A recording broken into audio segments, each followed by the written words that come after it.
working to connect a region of over 600 million bridges between our lands.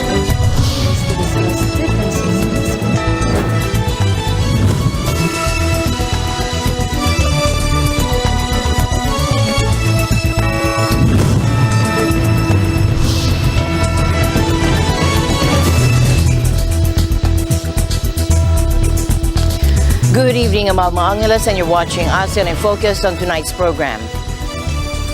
Our lead story tonight, inflation in the Philippines has seen a notable easing, reaching a 16-month low of 4.7% in July 2023, down from June's figure of 5.4%. A wave of devastating natural disasters, including wildfires, floods, hurricanes, typhoons, and earthquakes, has propelled Apec member economies to intensified collaborative efforts. The anticipated return of fugitive former Prime Minister Thaksin Shinawatra to Thailand has been postponed, according to sources from the Pheu Thai party. The Philippines bagged a silver medal and 3 medallions of excellence in the recent 13th World Skills ASEAN competition held from July 18 to the 28th in Singapore.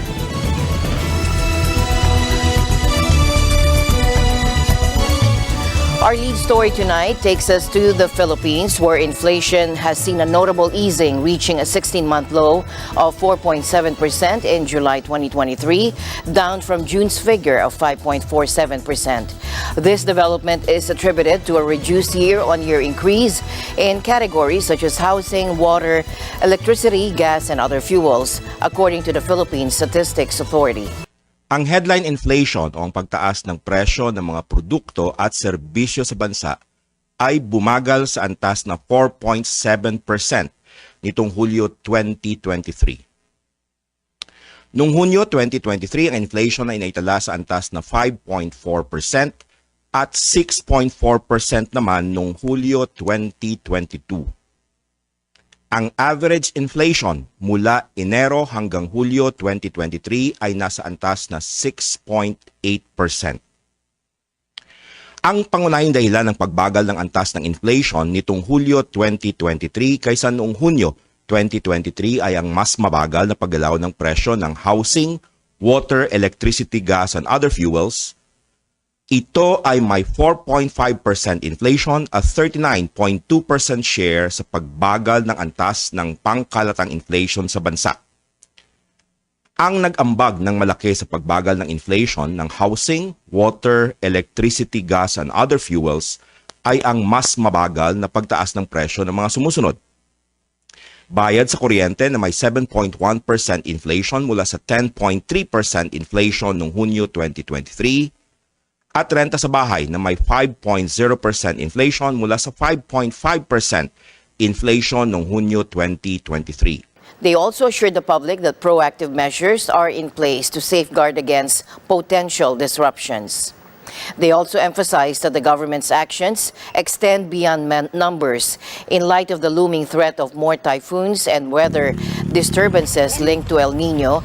The government is poised to allocate resources to affected areas and refine policies to ensure that these disruptions have minimal lingering effects on both inflation and the overall economy throughout the remainder of the year.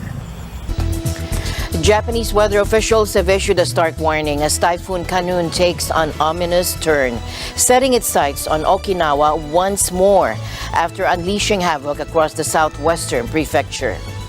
Typhoon Kanon is proving unrelenting, leaving a trail of destruction in its wake as it approaches Okinawa yet again. According to the Japan Meteorological Agency, or JMA, the colossal storm, now a formidable presence, hovered ominously 270 kilometers north-northwest of Miyakojima Island as of 5 a.m. on Friday. Presently, the typhoon's movement is nearly stagnant, intensifying concerns for the vulnerable region. The typhoon's power is unmistakable as it generates fierce gusts of up to 180 kilometers per hour, subjecting Okinawa's main island and its environs to unrelenting powerful winds. But that's not all. Relentless downpours have battered the prefecture intermittently, leading to record-breaking 72-hour rainfalls. Shimojishima Airport recorded an astonishing 371.5 millimeters of rain, while Kumejima Airport witnessed 359.5 millimeters, both surging past any historical August records, according to NHK. The Japan Meteorological Agency is sounding the alarm, forecasting Typhoon Kanon's menacing eastward turn toward Okinawa and the Amami region of Kagoshima Prefecture by Saturday. Violent winds are poised to buffet these areas, with Friday and Saturday expecting gusts exceeding 100 kilometers per hour. Indeed, a torrential onslaught is anticipated, with Friday's forecast calling for up to 150 millimeters of rainfall for Okinawa and Amami, and a similar deluge predicted for southern Kyushu on Saturday. The agency's warnings echo the urgency of the situation as violent winds, mudslides, flooding, and swollen rivers pose significant threats. Residents within the storm's path are advised to seek refuge in sturdy shelters. Furthermore, the Meteorological Agency is raising concerns over high waves and storm surges during a period of elevated tides, escalating the risk for coastal regions. The effects of Typhoon Kanon are far-reaching, not sparing the crucial infrastructure. The Okinawa Electric Power Company reports a staggering disruption, with over 215,000 homes in the prefecture grappling with electricity outages at one point. As of 5 a.m. on Friday, a quarter of these households remain in the dark. A wave of devastating natural disasters, including wildfires, floods, hurricanes, typhoons, and earthquakes, has propelled APEC member economies into intensified collaborative efforts, and their aim to navigate the increasingly intricate landscape of disasters and cultivate enduring climate resilience. At the APEC Senior Disaster Management Officials Forum in Seattle, Diane Criswell, the chair of the event, shed light on the gravity of the situation. The biggest thing I think about right now when we're talking about the changing climate is, we are in it right now, right? This is no longer when we are going to see the impacts of climate change. This is we are experiencing it today. And so as crisis management leaders, I think the biggest thing that we have to look at and the biggest thing that we have to focus on is not just what we're facing today, but how do we now work together to help anticipate what we're going to see 5 and 10 years from now? Because if we don't take the time to invest in mitigation measures to reduce risk to the future climate threats that we're going to face, the cascading impacts that we're seeing from these compounding weather events, then we're just going to be behind the 8 ball. And so we have to get together, work together to develop solutions to help reduce the impact, bring in mitigation measures to help build more resilient communities for our future generations, for our children and our grandchildren. I think one of the biggest thing, for me as we were talking about this is really recognizing that all of the communities within our economies are all unique. They are all distinct. While we may be facing the same challenges, the way a community experiences those is different for each and every one of them. And so we have to, as leaders, recognize that, and we have to put equity at the forefront in how we're approaching our program development, our policy development. And so we had a lot of really great conversations today about how do we make sure that we are working from the ground level up, understanding the unique needs and characteristics of communities, and using equity to help us better remove the barriers that these communities are facing as a result of the increasing risks, and how we can then develop our programs and policies to really reach people where they're at. APEC has 21 members, which includes Australia, Brunei, Canada, Chile, China, Hong Kong, Indonesia, Japan, Republic of Korea, Malaysia, Mexico, New Zealand, Papua New Guinea, Peru, the Philippines, Russia, Singapore, Chinese Taipei, Thailand, the United States, and Vietnam. A shocking incident near the South Korean capital Seoul has left at least 12 individuals injured in what is being described as an alarming act of violence. A cloud of distress has settled over the bustling commuter town of Songnam as an unexpected attack unfolded during rush hour. The incident, which occurred close to a subway station, witnessed a man driving his car into a crowd, striking 4 innocent bystanders indiscriminately. Following this shocking attack, The assailant exited his vehicle and went on to stab at least 9 more individuals in a busy shopping center. Reports from the scene paint a chaotic picture of the event as victims were rushed to hospitals with some sustaining serious injuries. Local authorities swiftly apprehended a young man in his 20s at the scene, though the underlying motive behind the attack remains shrouded in uncertainty. Clad in dark attire, the assailant reportedly veered onto the pavement before venturing into a nearby shopping center wielding a knife. South Korea's National Police Commissioner described the event as an indiscriminate attack. South Korea has historically been characterized by relatively low levels of violence. However, as the nation grapples with these recent unsettling occurrences, it underscores the importance of understanding the motivations behind such actions and taking steps to ensure the safety and security of its citizens. In other big news tonight, former U.S. President Donald Trump found himself in a Washington courtroom today where he responded to charges related to an alleged plot to overturn the outcome of the 2020 presidential election. Trump firmly declared his innocence. The charges were announced by Justice Department Special Counsel Jack Smith, who said that Trump was determined to remain in power despite his electoral defeat. The indictment specifically accuses Trump of knowingly promoting baseless allegations of voter fraud. This is the third indictment that Trump has faced within a span of 4 months. After his courtroom appearance, Trump spoke to reporters asserting that the charges were politically motivated. Well, thank you very much. This is a very sad day for America, and it was also very sad driving through Washington, D.C. and seeing the filth and the decay and all of the broken buildings and walls and the graffiti. This is not the place that I left. It's a very sad thing to see it. When you look at what's happening, this is a persecution of a political opponent. This was never supposed to happen in America. This is the persecution of the person that's leading by very, very substantial numbers in the Republican primary and leading Biden by a lot. So if you can't beat him, you persecute him or you prosecute him. We can't let this happen in America. Thank you very much, everyone.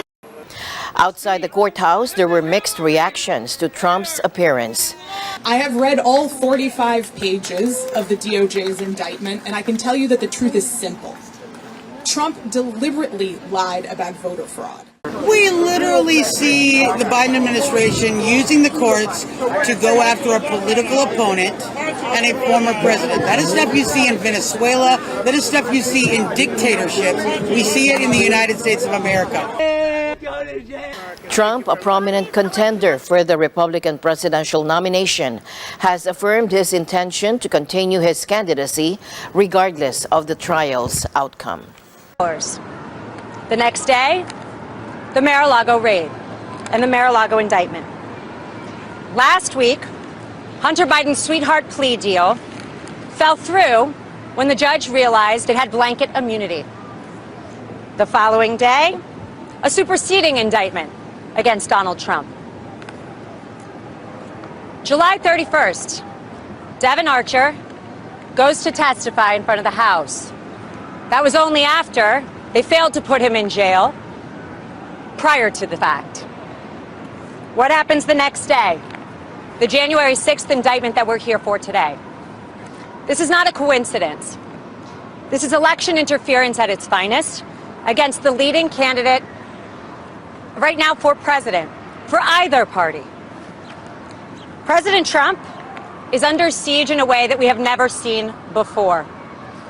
President Trump and his legal team and everyone on his team will continue to fight, not for him, but for the American people. I'll take some questions. Well, thank you. I know the president has called this a witch hunt. You just laid out several examples of that. Any other thoughts that the president has communicated to you in terms of why this is going on and then why he calls it a witch hunt? I think a witch hunt is really the way that anybody should describe this because it's not something we've seen in our time. This is not even political. This is beyond that. A witch hunt is when you relentlessly attack your opponent, when you relentlessly attack the thing that you are most afraid of. People are afraid of somebody that cannot be bought by Washington. People are afraid of somebody who is independently wealthy and who has given up his good life to fight for this country. And that frightens a lot of politicians who are career politicians, unfortunately, because he'll get back there, and I know he'll be fighting for every one of us so that this doesn't happen to us. You see, this case is about free speech, but the special counsel says Trump could have disagreed with the results and talked about it. No crime there. The difference is what he did to try and switch the votes. So what is it that he did to try and switch the votes that you refer to? By bringing cases, by using the law in an appropriate manner, unlike what we're sitting here today seeing. This is not appropriate. What President Trump did is he said, go patriotically and peacefully and protest. That is an American right. That is why we are America and we are not a third world country. Although I will say that today, I don't feel very much like we are in America. Yes. This case should go forward before or after the 2024 presidential election? I think that every court needs to look at this as a whole, right? It's not about the January 6th case. It's about the fact that in the matter of a couple months, we have seen them try and tie up, and me as an attorney, I've never seen this, tie up one individual who's running a campaign, running for office for president, so that he is in court, in depositions, and distracted, so that he won't properly run for 2024. And frankly, it's not going to work. Is the legal team going to argue that the election was stolen? I don't think that that's the argument that needs to be made. I think that anybody that believes that is misreading this. The truth is, as an American, there were questions that he had regarding the election integrity. We've seen documents come out, we've seen documentaries come out showing that there were issues with the election. And frankly, by bringing this, I don't think Jack Smith really thought it through. There only has to be proof that, number one, President Trump believed that this election was not completely honest. And number two, Jack Smith has opened himself up to a can of worms that we can now look at and really examine. If you believe that he's innocent and that this is all a setup, why not bring it to trial as soon as possible before the election so that you can clear his name? Yeah, I would love to do that, but there's something called discovery. And when somebody wants to say that the 2020 election was perfect and that President Trump has no right to object to it, we've got to go show him all the facts. And there's a lot of facts to show. So everybody has their time. And to say that Donald Trump should then be rushed and not be given the same fair proceeding that anybody else is just, frankly, un-American. It's not fair. It's not the way our system works. A lot of the lawyers who helped him try to overturn the election are unnamed co-conspirators in the indictment. Jenna Ellis isn't. Why do you think that is? I'm not going to speak to co-conspirators or anybody else. I represent President Trump. Let's go one more.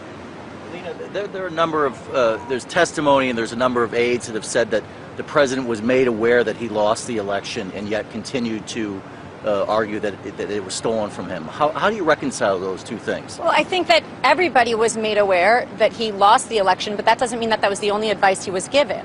As anybody understands what happens in the Oval Office, there are a numerous amount of advisors and politicians and lawyers, not just one or two, that are giving you advice and telling you what they believe is true. So he may not agree with Mike Pence, he may not agree with one of his lawyers, but that doesn't mean that there weren't other people advising him exactly the opposite. And the president has a right, as every one of us do, to listen to several opinions and make their decision. Yeah, I remember hearing Hillary Clinton and Stacey Abrams argue their elections were not right. Absolutely. I mean, how in the weaponization of the DOJ didn't happen then. No, of course not. But if your last name's Trump, it's very different. So Hillary Clinton could have a problem when she lost the election, and we could have a complete liberal meltdown, as we all saw. But when we have dignified disagreements, we take them to court. We say do things patriotically and peacefully. He's to blame for things that he did not himself do. And that's what we're seeing. Frankly, folks, this is not about that.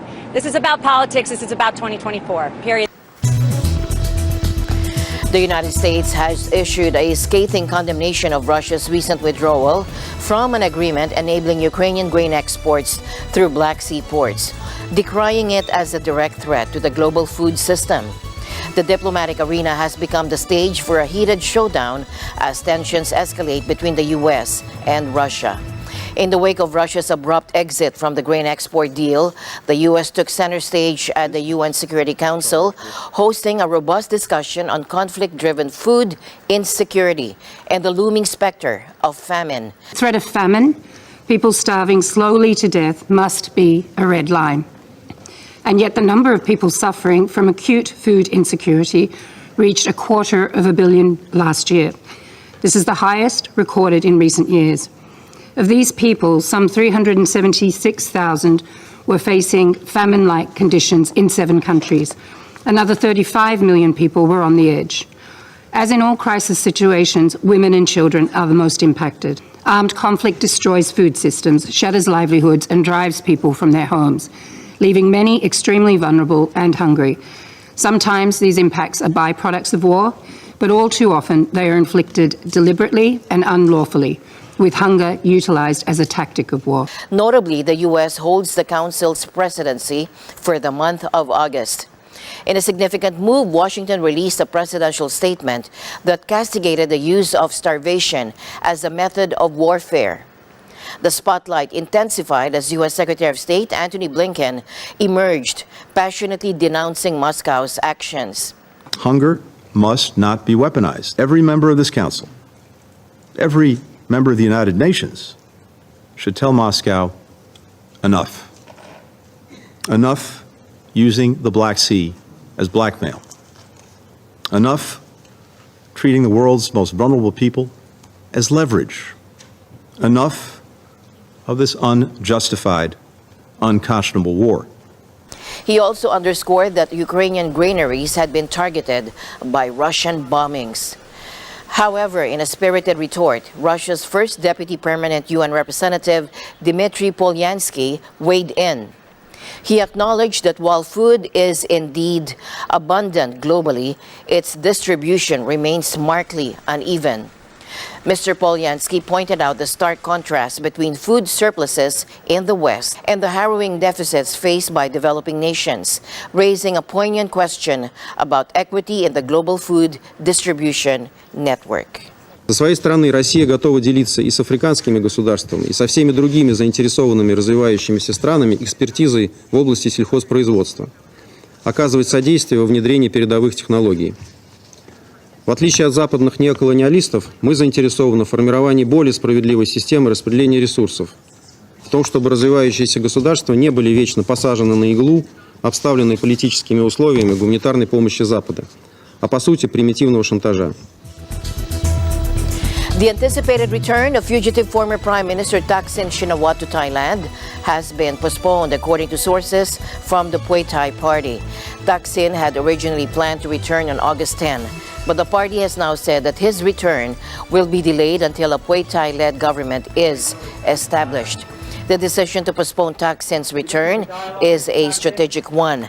The party is currently in talks with other political parties to form a coalition government, and it wants to ensure that Thaksin's return doesn't disrupt those negotiations. The party is also waiting for a verdict from the Constitutional Court on the constitutionality of Pita Limjaroenrat's renomination as the prime ministerial candidate. Limjaroenrat, the leader of the Move Forward Party, faced a setback in the first vote due to his stance on amending Section 112 of the Criminal Code, widely known as the Ley Majesta Law. Thaksin is believed to have been reluctant to return to Thailand before a Pheu Thai-led government is in place. He is also waiting for the Constitutional Court verdict on Limjaroenrat's candidacy. The postponement of Thaksin's return is a setback for his supporters, but it's a necessary one for the Pheu Thai party. The party is focused on forming a government, and it doesn't want Thaksin's return to jeopardize those efforts. A startling development unfolds as 2 U.S. Navy sailors in California have been apprehended on charge of sharing sensitive military information with China, raising serious concerns over national security. The tranquility of a California naval setting has been disrupted by allegations of espionage with 22-year-old Jin Chao Wei, a naturalized U.S. citizen, at the center of the unfolding story. Authorities accuse Wei of conspiring to transmit crucial national defense information to a Chinese agent. Additionally, 26-year-old petty officer Wen Hengzhao finds himself in custody, arrested on charges of receiving monetary compensation in exchange for sharing sensitive photos and videos. In the first case out of the Central District, the defendant, a petty officer who served as a construction engineer, is charged with conspiring with a PRC intelligence officer to collect and transmit sensitive military information about naval operations. The defendant allegedly accepted bribes and gave a PRC intelligence officer photographs and videos of military exercise plans, operational orders, and electrical systems at a naval installation. In the second case out of the Southern District, the defendant faces charges for espionage and for violating our export control laws, for collecting and transmitting sensitive national defense information at the direction of the PRC intelligence officer. As tasked by the intelligence officer, the defendant allegedly transmitted or attempted to transmit more than 50 manuals and other documents containing technical and mechanical data about naval amphibious assault ships. China is unrivaled in the audacity and in the range of its malign efforts to subvert our laws. Prosecutors in my office unsealed an indictment charging Wang Heng Zhao, a petty officer in the United States Navy, with transmitting sensitive U.S. military information to an intelligence officer with the People's Republic of China, and doing so in exchange for money. The two-count indictment that we unsealed this morning charges Mr. Zhao with conspiring with the intelligence officer to provide this sensitive information, and also charges him with bribery, receiving bribes from the intelligence officer in exchange for the sensitive military information regarding the military's operations and infrastructure. Mr. Zhao was arrested yesterday, and we are currently seeking his continued federal detention. The indictment that we unsealed this morning alleges a scheme that began 2 years ago and continued through this past May. Petty Officer Zhao agreed to transmit and did in fact send sensitive U.S. military information to the intelligence officer working for the People's Republic of China. Mr. Zhao transmitted this information in exchange for payments that totaled approximately $15,000.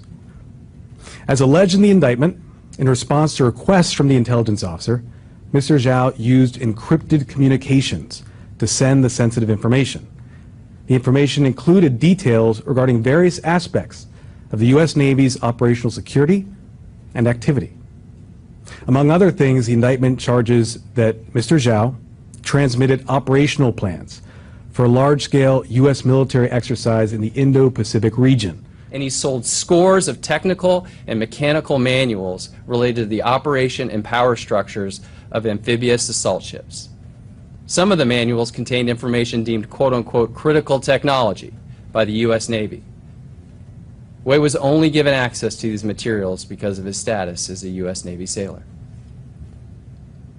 Jin Cha Wei facing charges that could result in 20 years to life in prison, and Petty Officer Wen Heng Zhao, who could serve a maximum of 20 years, find themselves at the center of a complex narrative that underscores the critical importance of safeguarding classified information. A major development emerges in the aftermath of a comprehensive search and rescue operation as the Civil Aviation Authority of the Philippines, or CAAP, confirms the discovery of the wreckage of aircraft RPC-8598. After an exhaustive two-day search effort, a significant breakthrough has been achieved. CAAP spokesman Eric Apolonio, in a statement made on Friday, announced the successful location of the crash site.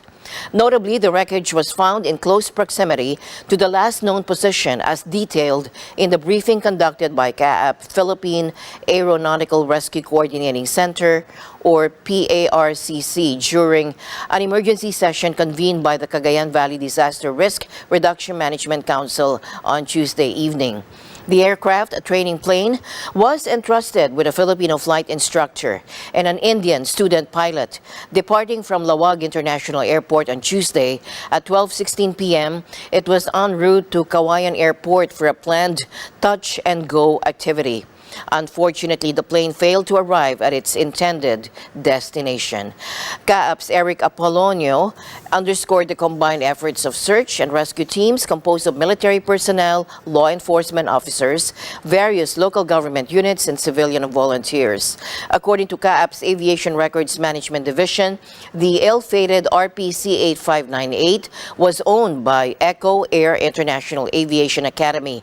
The aircraft, equipped with an airworthiness certification featured vital safety instruments, including a transponder and an emergency locator transmitter, or ELT. An ELT is a pivotal safety device that plays a central role in aviation. In the event of a plane crash, it emits a distress signal, facilitating swift and precise location of the aircraft and aiding in the rescue of its occupants. It's worth noting that Cessna aircraft, like RPC-8598, don't possess black boxes due to weight considerations. Echo Air's operations have been suspended in the wake of this incident as CAAP addresses safety concerns. Now, the Philippines bagged a silver medal and 3 medallions of excellence in the recent 13th World Skills ASEAN competition, held from July 18 to the 28th in Singapore. At least 23 Filipino technical, vocational, or TechVoc graduates competed in the competition, which featured various skill areas such as automobile technology, beauty therapy, cooking, electrical installation, electronics, fashion technology, graphic design technology, hairdressing, information network cabling, Internet of Things, IT network system administration, IT software solutions for business, mechanical engineering CAD, mechatronics, mobile robotics, rapid transit system, refrigeration and air conditioning, restaurant service, and web technology. Ana Claire Hernandez won the silver medal in graphic design technology, finishing second behind Joanne Lee of Singapore. Hernandez also received the Best of Nation Award for garnering the highest number of points among the Philippine competitors. Medallions of excellence were awarded to Gwyneth Nicole Abarquez for restaurant service, Christian Lazarus Azanza for electrical installation, and Alan Gackwang for cooking. Secretary of the Technical Education and Skills Development Authority, or TESDA, Suharto Mangudadatu, congratulated the Filipino winners and urged the next generation of TechVoc trainees and competitors to not lose hope if their work is not good at first. And finally, in our news, nestled in the heart of Malaysia lies the renowned Gunung Mulu National Park, a captivating destination that stands as a testament to nature's grandeur. Now, this park, spanning an impressive 52,865 hectares, is not only an ASEAN heritage park, but also a global treasure renowned for its exceptional tropical karsts. Take a look.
As my usual habit, I'd like to end the day on a positive note. Let's encourage and build each other up so that no one is left behind.